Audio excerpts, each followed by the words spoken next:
time, your gateway to the world. A-F-R. American Freedom Radio. Give it to them.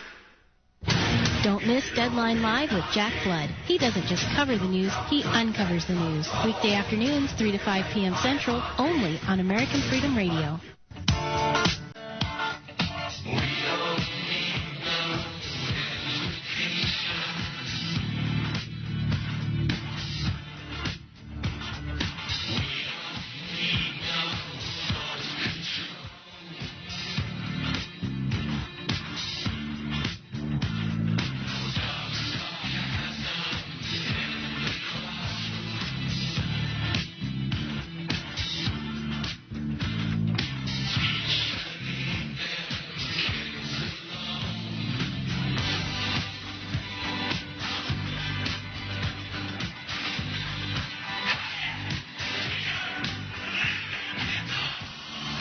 Well, when we get done with the rest of it, we'll start working on the education system. Can we just do that all at once? Oh, wouldn't that be nice? Thanks for joining us, folks. Second hour coming your way. Deadline Live on your radio gun, Jack Blood. And yes, you're listening to AmericanFreedomRadio.com and all of our great affiliates. This show sponsored by the good people at Enerfood, E-N-E-R, like energy. It's energy food. It's nature's superfood. You put it in your body every day, if you can. And you just see incredible improvements in your health. I mean, this is the health care plan that Obama might want to be sponsoring if he really wanted to get people well in this country. No, but they're not doing that. They're actually trying to outlaw things like this. It's very inexpensive at about 50 cents a day. They have small jars now available for about $25. And if nothing else, keep it in the house. So when you need a burst of energy, clean energy, not the kind that makes you all nervous, but when you need a pick-me-up, when you're not feeling well, when you're feeling like toxic sludge, take some Enerfood with some red juice, gulp it down, and you will be amazed at the effect. So keep it for an emergency. This actually works as food in case you don't have any, and hopefully that day never comes. Their website is Enerfood.com, E-N-E-R, Enerfood.com. You get discounts if you mention that you heard it here on Deadline Live with Jack Blood. They're standing by right now to take your orders, 866-762-9238. 866-762-9238, and try their all-organic coffee. It's Truther coffee, folks. Give it a shot. That's the only coffee you're going to drink. You're going to feel dirty drinking store-bought coffee after that, and that's also very inexpensive and good for you. Well, we are about to have a 9/11 Truth Conference here in Austin, Texas tomorrow, I believe at the DoubleTree Hotel. I'm going to get you all that information. One of the speakers who has been called in to address the crowd, the audience, the truth seekers, is the one and only Bob Bowman. Bob's been on the program many times. We've done some speaking tours together. I've got to meet him and his lovely wife. They are real people, really fighting against tyranny and fighting for truth. Bob is a Vietnam War veteran, a war hero in my book, in the book of the records. He has also served under 2 presidents as the head of Star Wars here. He is a physicist, among other things, and one of the best public speakers I've ever seen. I'm very honored, as always, to have him on our program. His website is thepatriots.us. Thepatriots.us. Bob Bowman, great to have you on the show, buddy. Hey, thank you. Good to be back. So what's up? What have you been doing besides touring the country and trying to save this country from despotism lately? Yeah, well, since ending my last tour at the end of October, I've mostly been trying to catch up with keeping our personal finances from totally collapsing, and wrote a short book. Got a newsletter at the printers right now. All our subscribers will be getting that in the next couple of weeks.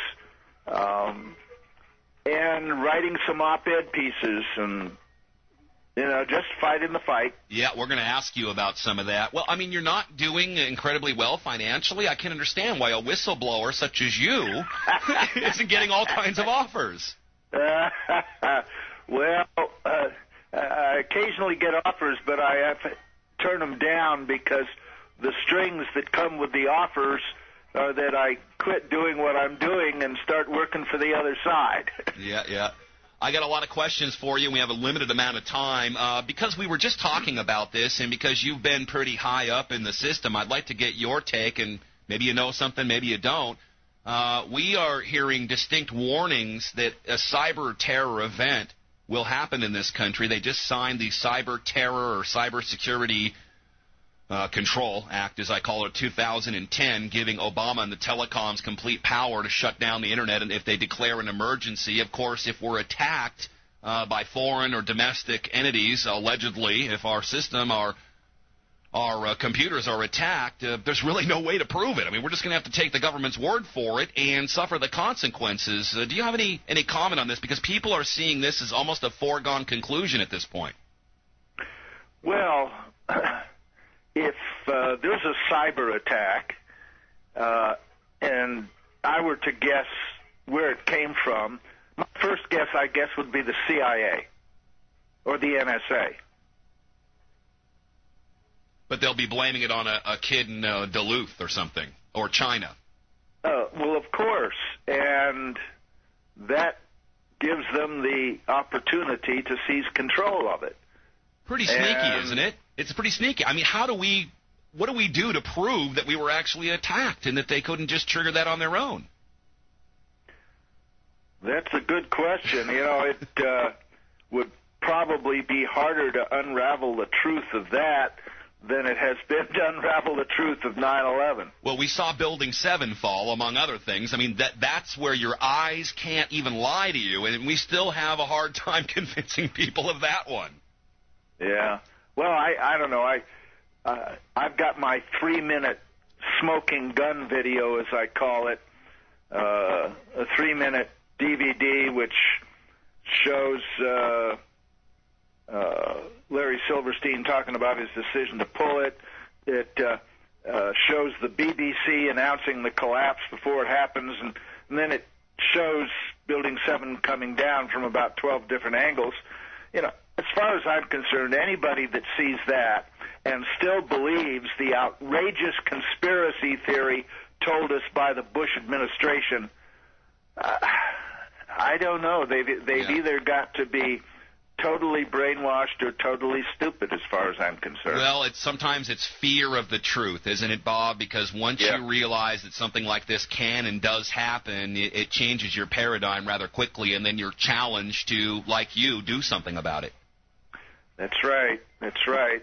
You know, one of the people just can't imagine that anybody in our government could have been responsible for killing 3,000 people. But at the same time, my answer to that is, well, the Bush administration has been responsible for killing over 5,000 of our young troops in corporate wars of aggression, never mind killing 1 million Iraqis and Afghans. You know, and that's exactly right, Bob, and that irks a lot of veterans who hear shows like ours or might hear a speech that you give, but here you are a veteran. I mean, you fought in a corporate Halliburton war back in Vietnam that was completely unnecessary and, of course, put forth on a pretext of an attack in the Gulf of Tonkin.